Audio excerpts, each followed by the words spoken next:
How's it going, guys? I'm Jared, and welcome back to Avalanche Reviews. Now, if there's one thing that scratches a very specific itch for me, it's dark, quasi-realistic point-and-click adventure games, but it hasn't always been that way. As a young PC gamer, I never really got into the adventure game genre, and I'm not really sure why. Truth be told, it wasn't until I was much older till these type of games really grabbed a hold of me. But when they did, I felt like my eyes were being opened for the very first time. Games like Still Life, Gemini Rue, and Overclock put me in dark, believable worlds and forced me to use my head instead of tapping into my Twitch gaming reflexes. And ever since my baptism into this neat genre, I've kept my ear to the ground waiting for the next title to throw me into a gritty, atmospheric world ripe with mystery and intrigue.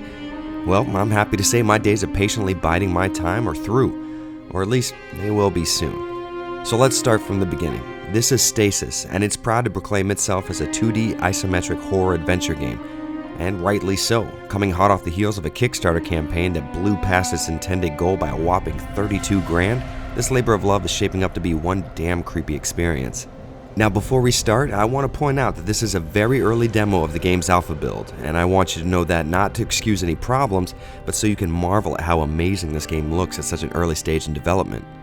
In Stasis, you'll be playing as John Marichek, who's just emerged from a stasis tube, having no knowledge of where he is or why he's there. The intro cutscene clues us into the fact that we're on a ship, and after some exploring, it's apparent that some fucked up shit has gone down and may very well still be going down at this moment.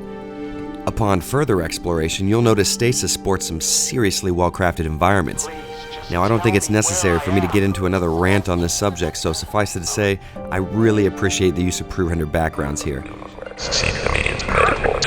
Rusted out rat's nest of cable and wire, dead bodies, derelict technology that kind of looks like what your average 80s era teen would imagine the future looks like, all marvelously detailed and insanely creepy. As a matter of fact, the horror of the game is really well paced and tightly controlled. Not knowing what's happened on the ship and why it involves you is a solid motivation in the beginning.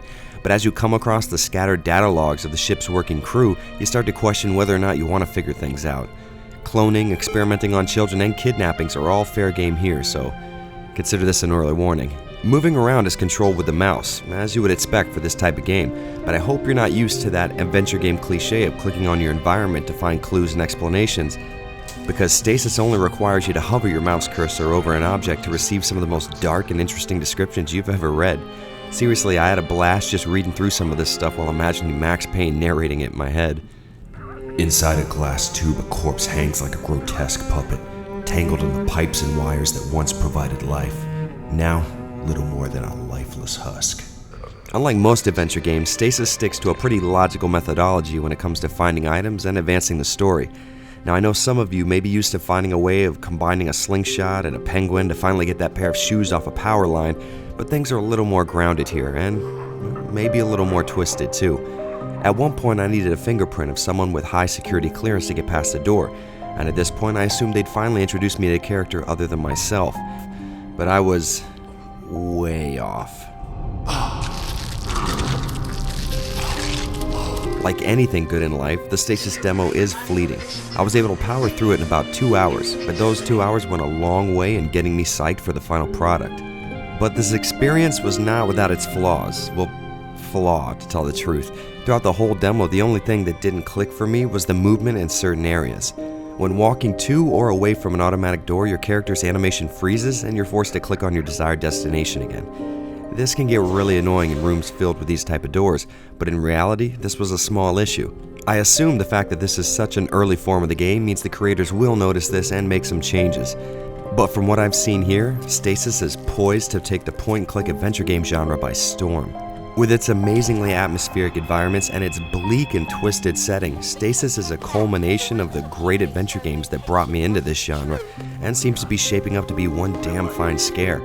If any of this even sounds remotely appealing, then I urge you to go to the developer's website and download this demo for free. I'll be putting a link down in the description area. To tell the truth, it's rare that this kind of game comes around, and having one this good on the horizon is even rare. So let's not let this opportunity go to waste. Adventure game fans, head to Steam or the developer's website and show your support. Well guys, I think that's all I can say about such a small taste of the game. So until the full game is released, I'm Jared. And this has been Avalanche Reviews.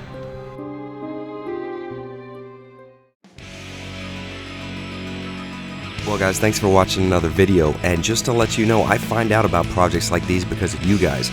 So if there's any new cool games in the works, feel free to let me know. And in the meantime, you can always get a hold of me on Twitter and Facebook, and I've got a couple other of my videos here you can take a look at, and if you haven't subscribed yet, you might want to give that subscribe button a click. As I'm reading this, I'm seeing that I've said the word "and" like 6 times in a row, so I'm not going to say it anymore. And.